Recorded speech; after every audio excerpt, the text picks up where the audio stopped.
एक रूप तुम भ्राता दो, तेहि भ्रम ते नहीं मार्यो सो। श्री राम कथा का तीसरा दिवस।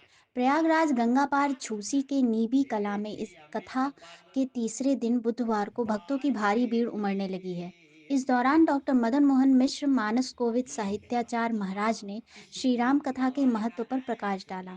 कहा कि श्रद्धा, विश्वास और भक्ति से ईश्वर की प्राप्ति संभव है।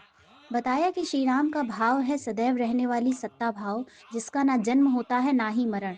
साथ ही सुग्रीव बाली प्रसंग की विस्तार से चर्चा करते हुए बतलाया कि राम के यह आश्वासन देने पर कि राम स्वयं बाली का वध करेंगे, सुग्रीव ने बाली को ललकारा।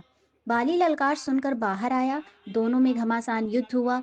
क्योंकि दोनों भाइयों की मुख तथा देह रचना समान थी, इसलिए राम ने असमंजस के कारण अपना बाण नहीं चलाया। अंत में बाली ने सुग्रीव को बुरी तरह परास्त करके दूर खदेड़ दिया। बता दें कि इस राम कथा का श्रवण दिन में 1 से 5 बजे तक शुक्रवार 20 दिसंबर तक किया जाएगा। इस राम कथा का आयोजन समस्त राम भक्तों के सहयोग से पवन द्विवेदी के द्वारा किया जा रहा है। हाथ ढाए तो 5 अक्षर हो गया, बल 2 अक्षर, महाबल 4 अक्षर।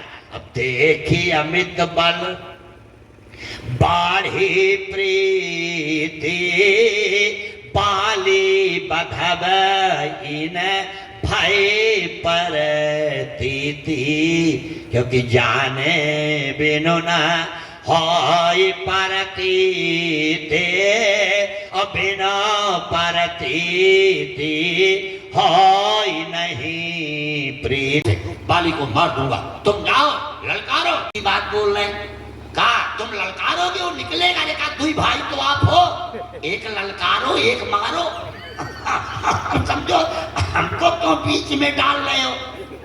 हाँ, राम जी ने कहा तुम ललकारोगे, तुम्हारी आवाज सुन के जल्दी निकलेगा, मैं मार दूंगा। कहा प्रभु ध्यान रखना, अगर तुम बताओ इस सुग्रीव की आवाज का। नहीं, सुग्रीव ऐसा नहीं बोल सकता, नहीं बोल सकता सुग्रीव। कहा क्यों?